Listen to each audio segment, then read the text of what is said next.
네, 우리 메시아 찬양대 또 항상 노래 귀한 찬양 감사드립니다. 우리의 참 부모 되신 하나님께 우리의 삶을 드린다 하는 이와 같은 고백이 오늘 우리의 삶 가운데에서도 흘러넘치기를 주님의 이름으로 축복합니다. 어제 우리 메시아 찬양대 수련회를 다녀왔는데요, 저도 함께 동행하면서 참 오랜만에 너무나 좋은 그런 여정, 또 좋은 음식, 또 좋은 교제를 나눌 수 있었습니다. 감사를 드리고요, 또 앞으로도 우리 메시아 찬양대의 귀한 찬양이 이 성전에서 울려 퍼질 때마다 듣는 우리 믿음의 성도들의 마음과 심령이 새로워지는 놀라운 역사가 있기를 주님의 이름으로 축복합니다. 또 귀한 연주로 또 헌금송 해주신 우리 최한원 장로님에게도 감사를 드립니다. 막 바이올린이요 막 이러면서 잉 하면요, 저도 모르게 같이 막 몸이 막 이렇게 긴장이 됐다가 또 풀어지기도 했다가 막 그 선율에 그 몸이요 막 반응하는 것을 느끼게 됩니다. 귀한 찬양 연주 감사를 드립니다. 이 시간에 몇 가지 광고 말씀 먼저 드릴게요. 저희가 성지순례 신청을 지난주까지 받았습니다. 너무 지금은요 기형적으로 비싼 그런 때인데 저희가 20명이 돼야지 갈 수 있었는데 10분이 신청하셨어요. 그래가지고 이번 기회에는 조금 어렵게 됐습니다. 그래서 다음에 또 기회를 봐야 될 텐데, 정말 마음속으로 안타까운 것은 그 10분은요 너무나 큰 기대를 가지고 또 준비하면서 신청을 했을 텐데 참 너무나 아쉽고 조금 안타깝습니다. 그런데 또 안 되는 건 안 되는 거니까 일단은 그렇게 접어두고 또 다음번 또 잘 준비해서 기회가 됐을 때 우리 성도님들과 함께 성지순례의 여정을 가도록 하겠습니다. 여러분들 또 신청하신 분들 또 너그럽게 이해해 주시면 감사하겠습니다. 또 지난 기획위원회에서 이야기한 게, 저희가 그 셋째 주, 매월 셋째 주에는요 선교회 모임이 있고 또 샘터 모임이 있어가지고 그것이 이렇게 겹치는 거예요. 그래서 샘터도 또 선교회도 또 식당 봉사하고 여러 가지 일이 겹치게 돼가지고 굉장히 어렵다 하는 그런 얘기를 듣고, 그래서 매월 셋째 주는 선교회 모이는 날로 하고요, 샘터는 그 주에 쉬는 걸로 그렇게 이야기를 나눴습니다. 물론 샘터마다 상황이 달라서 우리는 셋째 주에 꼭 샘터를 모여야 됩니다 하면 모여도 되겠지만, 교회에서는 공식적으로 셋째 주는 선교회 모이는 날, 그리고 그 주에는 샘터는 또 쉬는 그런 주로 그렇게 진행을 하려고 합니다. 여러분 기억하시고 또 그렇게 또 참여해 주시기를 바랍니다. 5월은요 가정의 달입니다. 그래서 가정에 대한 말씀을 지난주에 이어서 이번 주에도 계속 나누게 됩니다. 오늘 가장 귀한 유산이라는 제목으로 말라기 4장의 말씀을 함께 나누는데요, 제가 어디서 이런 글을 읽었습니다. 가정을 한 글자로 표현하면 여러분 뭐라고 표현할 수 있을 것 같아요? 가정을 한 글자로 표현하면 꿈이라고 표현할 수 있대요. 꿈. 두 글자로 표현하면 사랑. 세 글자로 표현하면 안식처. 그리고 네 글자는 땅의 천국. 근데 10글자로도 표현할 수 있다고 합니다. 10글자로 가정을 표현하면 여러분 뭐라고 할 수 있을까요? 보시기에 심히 좋았더라, 이렇게 표현할 수 있대요. 이게 가정이라고 이야기합니다. 또 이런 글도 있었어요. 아버지를 6글자로 표현하면 속으로 우는 분이래요. 아버지를. 어머니를 6글자로 표현하면 정말 미안해요. 어머니한테 늘 미안한 마음이 있잖아요. 그런데 자녀를 4글자로도 표현한답니다. 자녀를 4글자로 표현하면 뭐라고 하는지 아십니까? 평생 원수래요. 저는 그렇게 생각하지 않는데, 그런데 자녀를 6글자로 표현하면 뭐라고 표현하냐면 그래도 내 사랑, 이렇게 표현할 수 있대요. 그래도 내 사랑. 그게 자녀입니다. 교회 학교에 다녀온 자녀가 부모에게 이런 질문을 합니다. 오늘 교회 학교에서 천국에 대해서 배웠어요.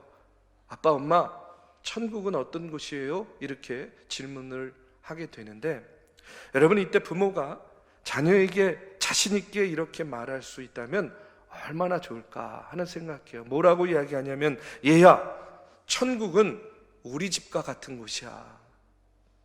천국은 우리 집과 같은 곳이야. 우리 집은 예배와 사랑, 찬양이 있고 웃음이 넘치는 곳이지 않니? 천국은 바로 그런 우리 집과 같은 곳이야 라고 이렇게 말할 수 있으면 얼마나 좋을까. 우리 사랑하는 믿음의 성도 여러분, 여러분의 가정이 예배와 사랑, 또 찬양과 웃음이 넘치는 그런 천국과 같은 가정이 되시기를 주님의 이름으로 축복합니다. 연탄길이라는 책에 보면요, 부모와 자녀 간에 일어났던 일을 실제 이야기를 적어놓은 글이 있는데, 거기에요 이런 이야기가 나옵니다. 연로하신 어머니 병세가 악화되니까 의사가 어머니께서 겨울을 넘기기가 어려울 것 같습니다 하고 이렇게 얘기를 하는 거예요. 이미 어머니의 상태가 대소변을 받아내야 하는 어려운 상태였습니다.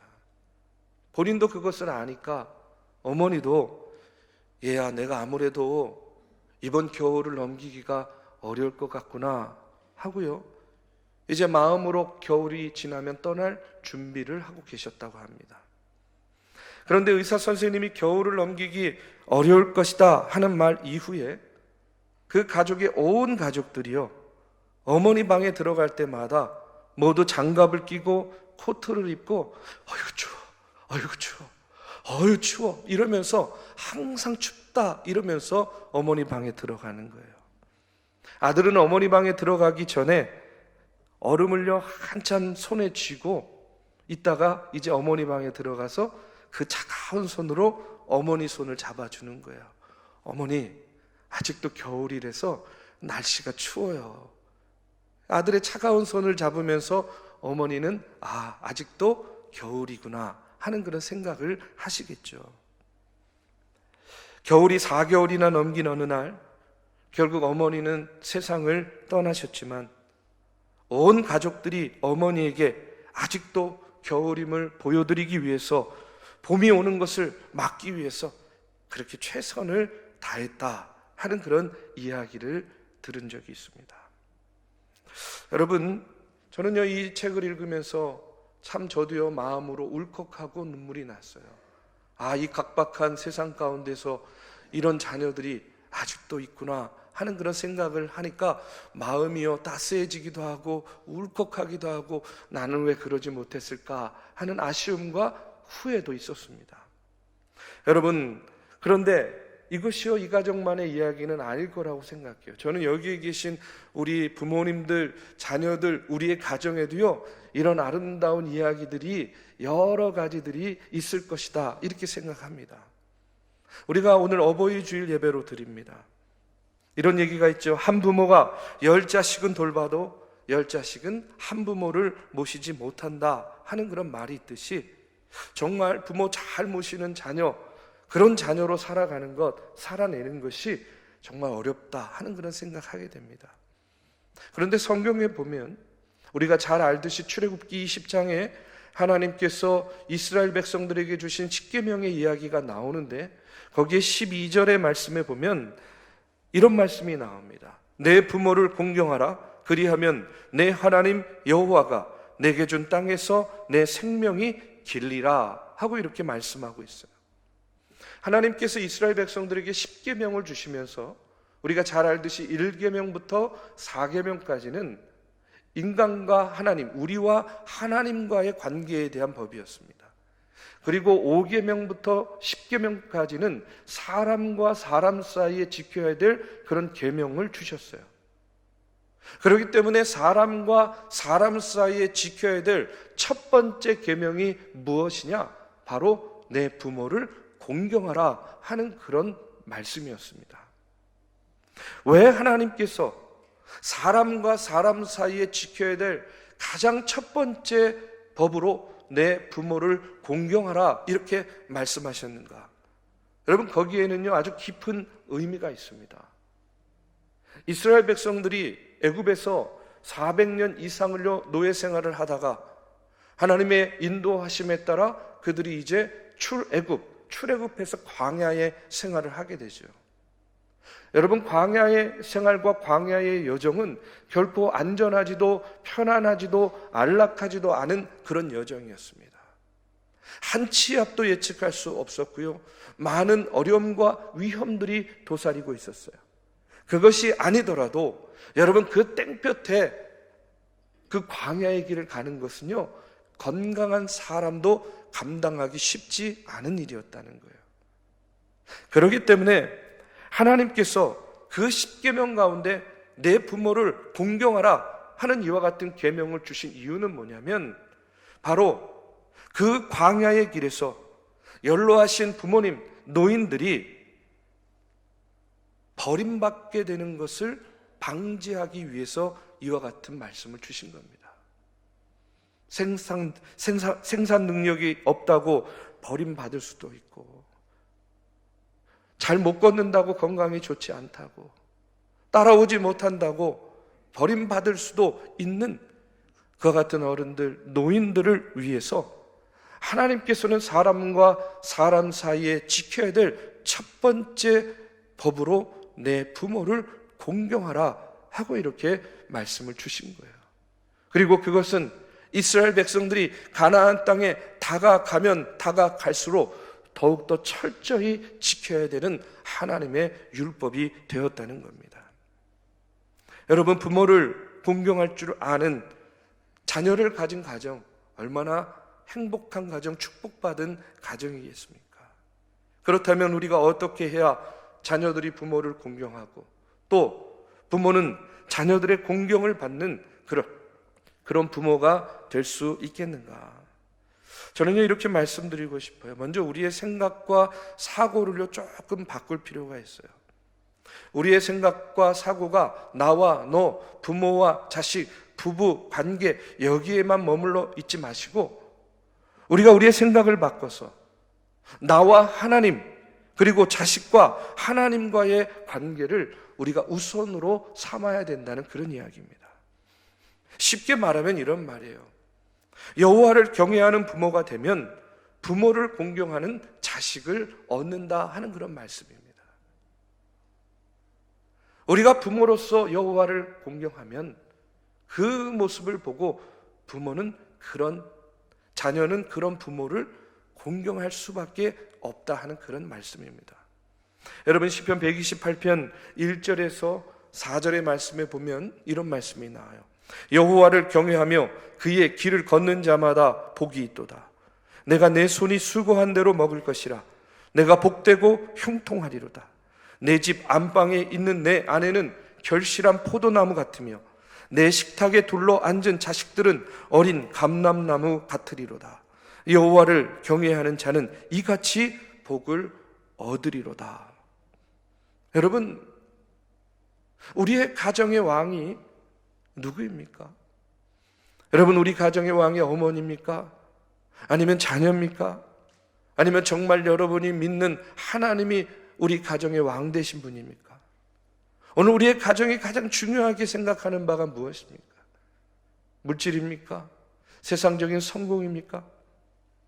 여러분, 정말로 중요한 것은 뭐냐면, 오늘 우리가 부모가 자녀된 자들에게 물려줘야 될 가장 중요한 유산은 뭐냐면, 우리가 먼저 하나님을 진정으로 경외하는 모습을 보여주는 거라는 겁니다.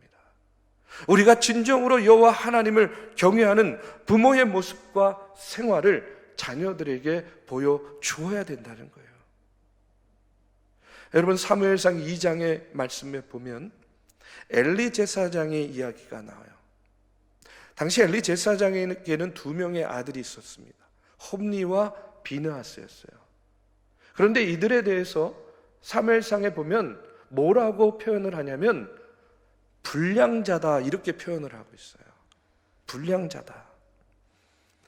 왜 이들에 대해서 불량자라고 이야기를 하냐면, 이 홈니와 비느하스가요 성도들이, 예를 들어서 우리식으로 말하면 성도들이 드리는 헌금을요 중간에서 가로채는 거예요. 성전에서 수종들은 여인들을요 그들이요 범하는 죄를 저질렀습니다. 헌금을 가로챈다? 여인들을 범한다? 여러분, 이것이 얼마나 크고 중한 죄입니까? 어느 날 엘리 제사장이 이제 두 아들을 불러다가 야단을 칩니다. 사무엘상 2장 23절 24절에 보니까 그들에게 이르되 너희가 어찌하여 이런 일을 하느냐? 내가 너희의 악행들을 이 모든 백성에게 듣노라. 내 아들들아, 그리하지 말라. 내게 들리는 소문이 좋지 아니하니라. 이렇게 나오고 있습니다. 여러분 잘 보세요. 엘리 제사장이 아들들을 책망하면서 그리하지 말라 이렇게 이야기해요. 그러면 안 된다 이야기해요. 그런데 그러면 안 되는 이유가 뭡니까? 소문이 좋지 않다는 거예요. 소문이. 근데 여러분, 소문이 지금 문제입니까? 지금 이들의 문제는 하나님의 성전에 바쳐진 제물을 중간에서 가로챘어요. 성소에서 일하는 여인들을 범했습니다. 이것이 얼마나 중한 죄인데 그리하지 말라. 무엇 때문에요? 소문이 좋지 않다. 여러분, 우리라면 어떻게 하겠습니까? 옛날식으로 말하면 너 일로 와봐 이놈아 하면서 야단 호되게 치고 다리 몽둥이라도 부러뜨려 가지고 내쫓지 않겠습니까? 그만큼 중한 죄예요. 그만큼 엄중한 잘못을 저질렀는데 엘리가 신경 쓴 것은 무엇이냐? 하나님이 우리의 가정을, 하나님이 아비 된 나를, 하나님이 이 자녀들을 어떻게 보실까? 이것이 중요한 것이 아니었어요. 무엇이 중요했다고요? 소문이, 사람들의 평판이, 사람들이 나를 보고 뭐라 할까? 사람들이 내 자녀들을 뭐라 할까? 여러분, 여기에만 관심을 두었다는 그런 이야기예요. 근데요, 저도 오늘 말씀을 준비하면서 저도 그랬어요. 저도 그래요, 여전히.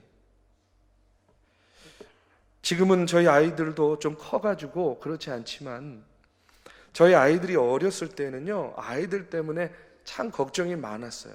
집에서도 걱정이 많았지만 교회에 오면 주일날요 굉장히 걱정이 많았습니다. 저희 아이들이요 굉장히 에너지가 많은 아이들이었거든요. 그래가지고 어떤 일이 있었냐면, 정확하게 기억은 안 나지만 초등학교 큰아이가 3학년, 작은아이가 한 1학년 정도 됐을 때였던 것 같아요. 아무래도 아내는요 아이들을 케어하느라고 수요 예배 이런 데 잘 나올 수가 없었습니다. 나와도 제대로 예배를 드릴 수가 없으니까요.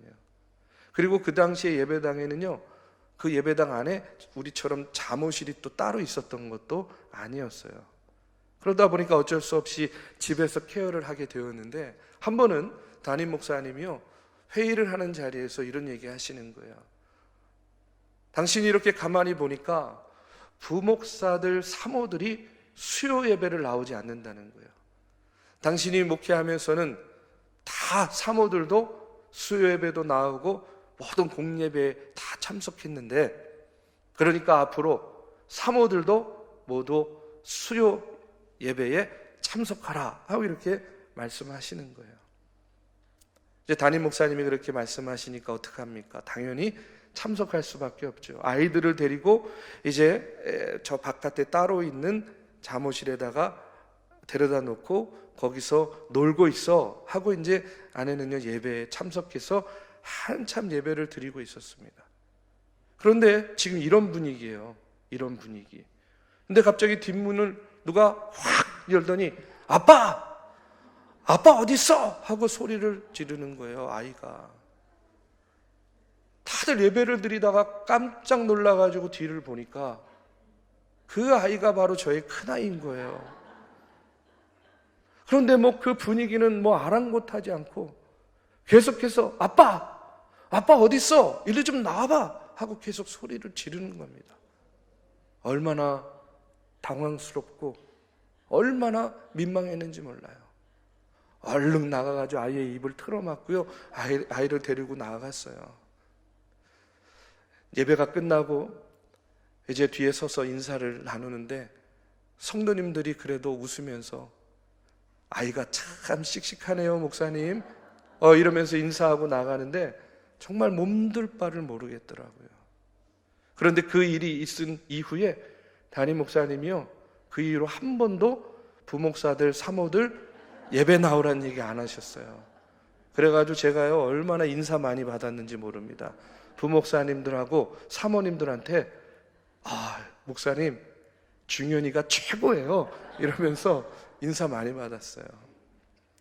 그런데 여러분, 그때뿐만 아니라 지금 아이들이 컸지만 목사로서요 저희 아이들을 볼 때마다 늘 그런 마음이 있어요. 혹시 우리 성도들이 보기에 우리 아이들의 모습이 어떨까 하는 그런 염려와 부담이 늘 있습니다. 그런데 오늘 말씀을 준비하면서 제가요 먼저 회개하게 되었어요. 그것은 뭐냐면, 사실 정말 중요한 것은 목사의 자녀를 성도들이 어떻게 보고 평가하느냐가 중요한 것이 아니라 이 아이들이 지금 하나님의 자녀들로서 온전히 믿음의 꼴을 먹고 온전히 하나님께서 기뻐하시는 예배 제대로 드리고, 이 아이들이 세상의 꼴이 아니라 믿음의 꼴을 먹으면서 제대로 자라고 성장하고 있는가, 사실은 이것이 더 중요한 일인데, 저도요 마치 엘리 제사장과 같이 사람들이 나를 어떻게 볼 것인가, 사람들이 우리 자녀들을 어떻게 이야기할 것인가, 이런 것에 마음을 쓸 때가 너무나 많았다는 거예요.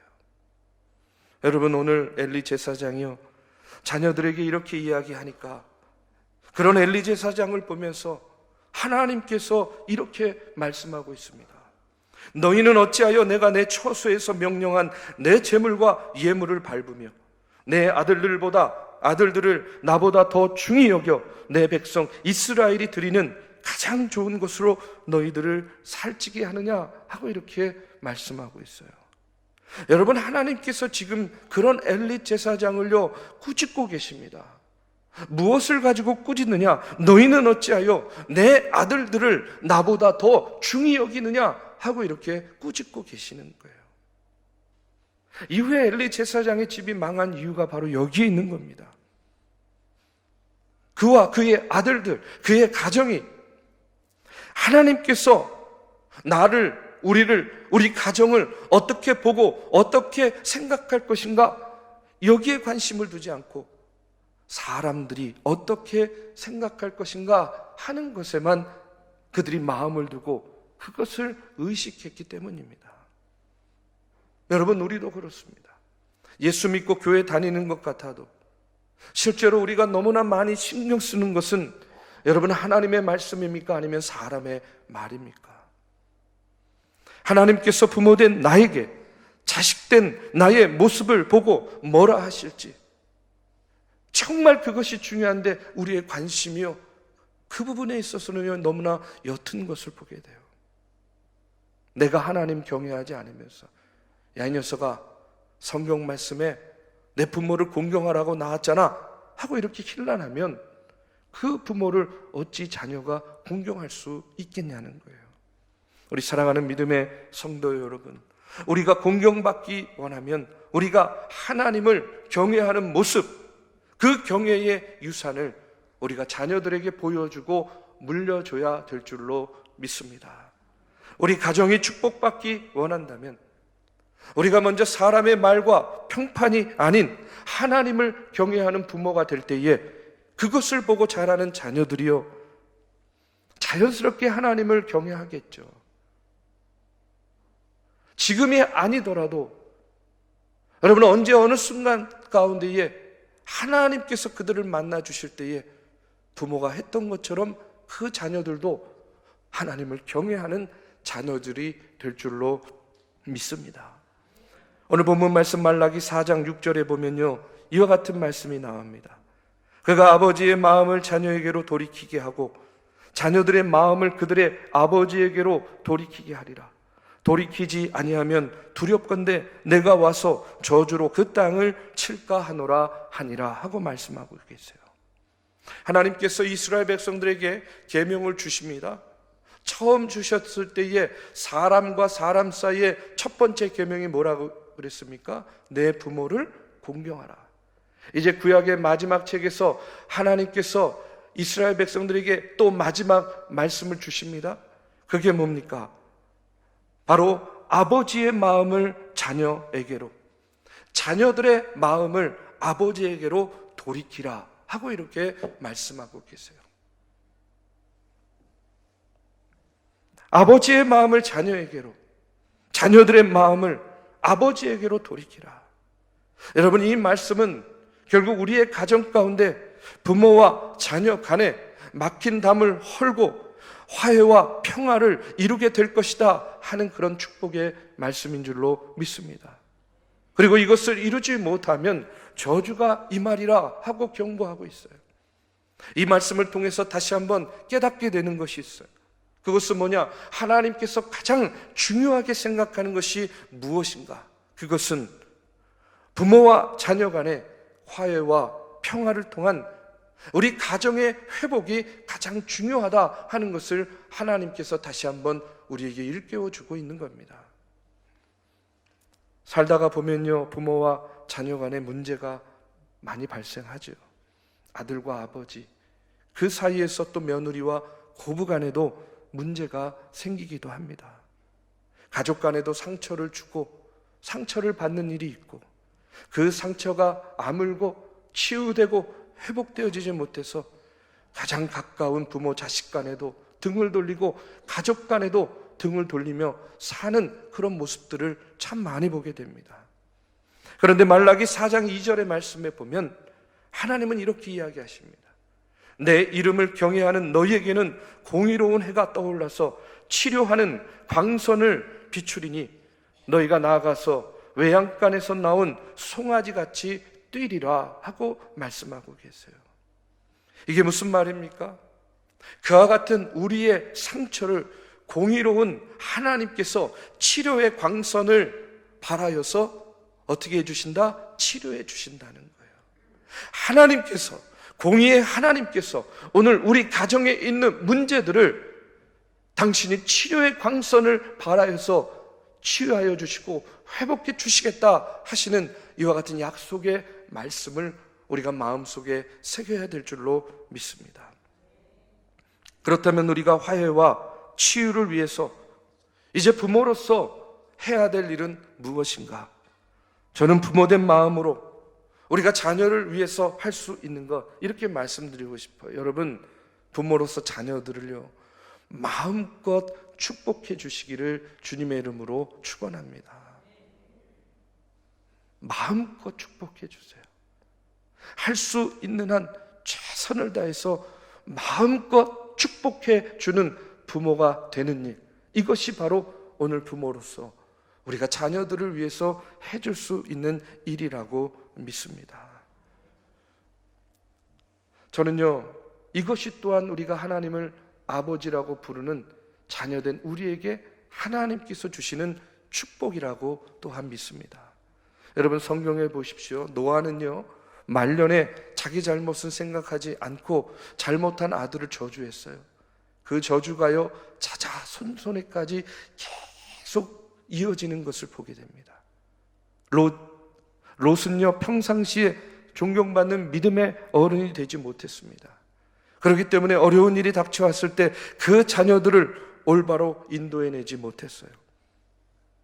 그러나 야곱을 보면, 야곱은요, 그가 자녀들을 축복함으로 인해서 그 자녀들이요, 그 아비의 축복을 이어받아서 축복된 하나님의 자녀들이 되는 것을 보게 됩니다. 그 대표적인 예가 누굽니까? 요셉 아닙니까?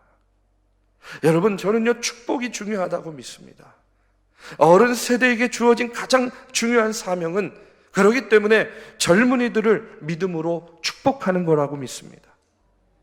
20세기에 가장 존경받는 유대 스승 중에 한 사람인 아브라함 햇셀은요, 이렇게 이야기합니다.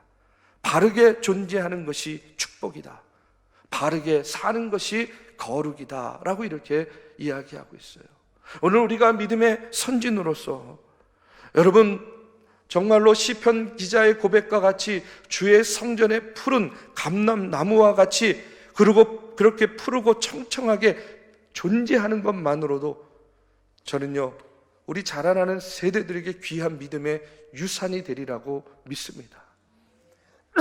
한 걸음 더 나아가서 우리 믿음의 선진들이요 하나님 여호와 하나님을 공경하는 거룩한 모습을 보여줄 때에 여러분 그것을 보고 자란 다음 세대들도요 여호와 하나님을 공경하고 그 공경으로 우리 부모들을 또한 따르는 그런 자녀들이 되리라고 믿습니다. 아버지의 마음이 자녀에게로 전달될 것이고 자녀들이 부모의 마음을 이해하고 그 마음과 생각을 돌이키게 되는 것, 이것이 오늘 우리가 물려줘야 될 가장 귀한 믿음의 유산이라고 믿습니다. 매일 매 순간 이와 같은 축복의 유산을 물려주는 위대한 부모님들 되시기를 주님의 이름으로 축복합니다.